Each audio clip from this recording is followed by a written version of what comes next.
ಅಮ್ಮ ಭಾವನಾ, ಯಾಕಮ್ಮ ಇಷ್ಟು ಗಾಬರಿ ಆಗಿದ್ಯಾ? ಏನಿಲ್ಲಮ್ಮ, ಅದು ನೀನು ಸಡನ್ ಆಗಿ ಬಂದಿಯಲ್ಲ ಅದಕ್ಕೆ. ಏನಾಯ್ತು? ಇಷ್ಟೊತ್ತರಲ್ಲಿ ಇಲ್ಲಿ ಬಂದಿದ್ಯಲ್ಲ, ನಿದ್ದೆ ಬರಲಿಲ್ವಾ? ಚಿಂತೆನೆ ತಲೆ ತುಂಬಾ ತುಂಬಿಕೊಂಡಿರುವಾಗ ನಿದ್ದೆ ಎಲ್ಲಿಂದ ಬರುತ್ತೆ ಭಾವನಾ? ಅಮ್ಮ, ಚಿಂತೆಗಳು ಏನಿದೆ ನಿನಗೆ? ಇಲ್ಲದೆ ಇರೋದ್ರ ಬಗ್ಗೆ ಯೋಚನೆ ಮಾಡಿ ಆರೋಗ್ಯ ಹಾಳು ಮಾಡ್ಕೋಬೇಡ. ನಗ್ನಗ್ತಾ ಇರಮ್ಮ. ನಿನ್ ಮದ್ವೆ ನೋಡೋವರೆಗೂ ಈ ಮನ್ಸಿಗೆ ನೆಮ್ಮದಿ ಇರಲ್ಲ ಭಾವನಾ. ನನ್ ಮಾತಿಂದ ನಿನಗ್ ಬೇಜಾರಾಗ್ಬೋದು, ಆದ್ರೆ ಹೆತ್ತ ತಂದೆ ತಾಯಿಗೆ ಮಕ್ಕಳ ಖುಷಿಯನ್ನ ನೋಡೋದ್ರಲ್ಲಿರೋ ಆನಂದ ಬೇರೆ ಯಾವ್ದ್ರಲ್ಲಿ ಸಿಗುತ್ತೆ ಹೇಳು? ಅಂದ್ಹಾಗೆ ಇವತ್ತು ದೇವಸ್ಥಾನಕ್ಕೆ ಹೋಗಿದ್ದೆ. ಶಾಸ್ತ್ರಿಗಳು ಏನ್ ಹೇಳಿದ್ರು?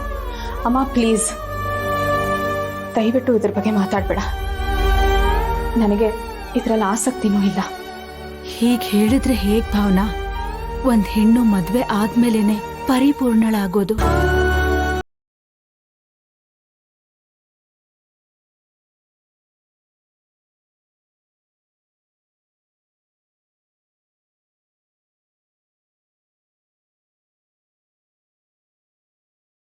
ಒಳ್ಳೇದಕ್ಕೆ ಅಮ್ಮ.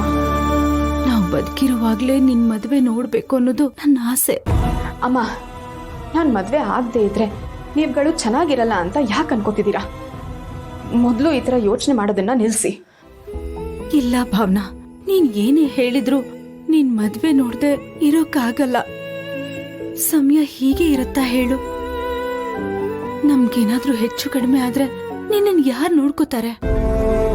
ಅಣ್ಣ, ತಮ್ಮ, ಅತ್ತಿಗೆ ಎಲ್ರೂ ಇರಬಹುದು, ಆದ್ರೆ ನಾಳೆ ದಿನ ಸಂಬಂಧಗಳು ಹೀಗೆ ಇರುತ್ತೆ ಅಂತ ಏನ್ ಗ್ಯಾರಂಟಿ?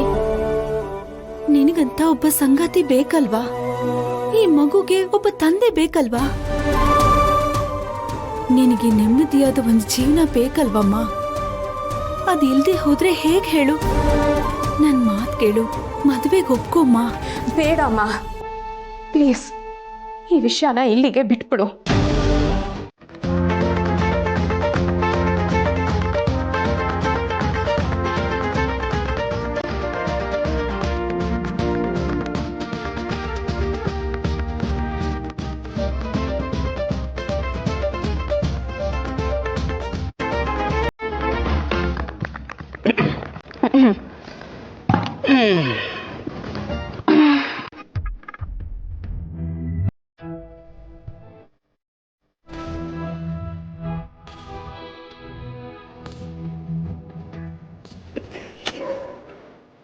I love you.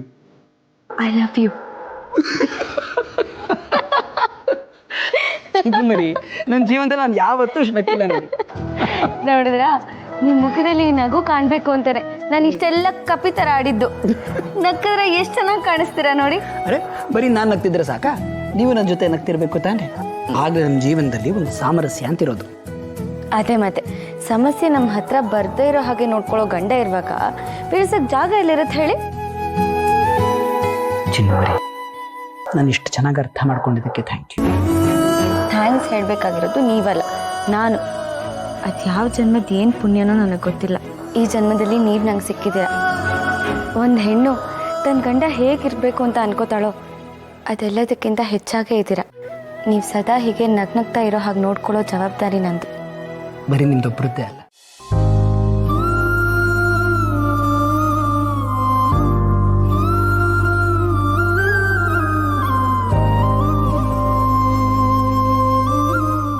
ಅತ್ತೆ ಆಯ್ತಾ? ಅತ್ತೆ ಅತ್ತೆ ಏನಾಗಿದೆ ನಿಮ್ಗೆ? ಯಾಕೆ ವೀಣಾ, ಏನಾಯ್ತು? ಏನಾಯ್ತಾ? ಅಲ್ಲಿ ನೋಡಿ, ಅಲ್ಲಿ ಎಲ್ಲರೂ ಅಕ್ಕಿ ಇಟ್ಕೊಂಡು ಭತ್ತ ಎಸಿದ್ರೆ ನೀವು ಭತ್ತ ಇಟ್ಕೊಂಡು ಅಕ್ಕಿ ಎಸಿತಾ ಇದ್ದೀರಾ. ಅಯ್ಯಯ್ಯೋ, ಈಗ ಏನ್ ಮಾಡೋದು? ಹೋಗ್ಲಿ ಬಿಡಿ. ನೀವೇನು ಇಷ್ಟೊಂದು ಯೋಚನೆ ಮಾಡ್ಕೊಂಡು ಕೂತಿದ್ದೀರಾ? ಏನಾಯ್ತು? ಏನೂ ಇಲ್ಲಮ್ಮ, ನನಗೆ ನನ್ನ ಮಕ್ಕಳದೇ ಯೋಚನೆ. ಸರಿ ಹೋಯ್ತು. ಮಕ್ಕಳ ಬಗ್ಗೆ ಯೋಚನೆ ಮಾಡೋವಂಥದ್ದು ಈಗ ಏನಾಗಿದೆ ಅತ್ತೆ? ಇಬ್ಬರು ಗಂಡು ಮಕ್ಳಿಗೂ ಮದುವೆ ಆಗಿದೆ, ಇಬ್ಬರು ಹೆಣ್ಮಕ್ಳನ್ನ ಒಳ್ಳೊಳ್ಳೆ ಜಾಗಕ್ಕೆ ಮದುವೆ ಮಾಡಿಕೊಟ್ಟಿದ್ದೀರಾ, ಚೆನ್ನಾಗಿದ್ದಾರೆ. ಭಾವನಾ ಮದುವೆ ಮಾಡ್ಕೊಳ್ಳೋದಿಲ್ಲ ಅಂತ ಹೇಳಾಯ್ತು. ಎಲ್ಲರೂ ಅವ್ರವ್ರ ಕಾಲ ಮೇಲೆ ಅವ್ರು ನಿಂತ್ಕೊಂಡು ಅವ್ರವ್ರ ಸಂಸಾರ ಅವ್ರು ಮಾಡ್ತಿದ್ದಾರೆ. ನೀವು ಯೋಚನೆ ಮಾಡೋಂಥದ್ದು ಏನಿದೆ ಇದರಲ್ಲಿ? ನನ್ನ ಯೋಚನೆನೇ ಭಾವನಾ ಬಗ್ಗೆ. ಶಾಸ್ತ್ರಿಗಳು ಒಂದ್ ಜಾತಕ ಕೊಟ್ಟು ಕಳ್ಸಿದ್ದಾರೆ. ನಾವೆಲ್ಲಿ ಮದ್ವೆ ಮಾಡಿಸ್ಬಿಡ್ತೀವೋ ಅಂತ ಅವಳು ನನಗ್ ತೋರ್ಸೇ ಇಲ್ಲ. ಈಗ ನನ್ಗದ್ ಸಿಕ್ಕಿದೆ. ಇಬ್ಬರ ಜಾತಕನೂ ಚೆನ್ನಾಗಿದೆ ವೀಣಾ. ಆದ್ರೆ ಅವಳನ್ನ ನೋಡಿದ್ರೆ ಮದ್ವೆನೇ ಬೇಡ, ಇದ್ರ ಬಗ್ಗೆ ಏನು ಮಾತಾಡಬೇಡಿ ಅಂತ ಹಠ ಮಾಡ್ತಿದ್ದಾಳೆ. ಹಾಗಂತ ನೀವು ಯೋಚನೆ ಮಾಡ್ತಾ ಕೂತ್ಕೊಂಡ್ರೆ ನಿಮ್ಮ ಆರೋಗ್ಯ ಏನಾಗಬೇಡ ಅತ್ತೆ. ಚಿಕ್ಕ ಮಕ್ಕಳು ಹಠ ಮಾಡೋದ್ರಲ್ಲಿ ಒಂದು ಅರ್ಥ ಇದೆ. ಭಾವನಾ ದೊಡ್ಡವಳು, ಎಲ್ಲ ತಿಳಿದವಳು, ಆದರೂ ಮದುವೆನೇ ಬೇಡ ಅಂತ ಹೇಳ್ತಿದ್ದಾಳೆ ಅಂದರೆ ಏನೋ ಒಂದು ವಿಚಾರ ಇರುತ್ತಲ್ವಾ ಅತ್ತೆ? ನಿಮ್ಮ ಮಾವನ ಹತ್ರ ಮಾತಾಡಿದ್ರಾ? ಅವ್ರಿಗೆ ಗೊತ್ತಾ? ಇಲ್ಲ ವೀಣಾ, ನಾನೇ ಹೇಳ್ಬೇಕು. ಸರಿ, ಮತ್ತೆ ನೀವು ಮಾವನ ಹತ್ರ ಮಾತಾಡಿ. ನೀವಿಬ್ಬರೂ ಸೇರಿ ಮಾತಾಡಿದ್ರೆ ಏನೋ ಒಂದು ದಾರಿ ಹೊಳೆಯುತ್ತೆ ಅಲ್ವಾ? ಕೊಡಿ, ನಾನು ಆರಿಸ್ತೀನಿ. ಇಲ್ಲ, ನಾನು ಮಾಡ್ತೀನಿ ಬಿಡು. ಪಕ್ಕನಾ? ಮತ್ತೆ ಕೇಸ್ ಇಲ್ಲ ತಾನೆ? ಸರಿ, ನಾನು ಒಳಗೆ ಹೋಗ್ತೀನಿ. ನಾನು ಒಳಗಡೆ ಹೋದೆ ಅಂತ ಮತ್ತೆ ಯೋಚನೆ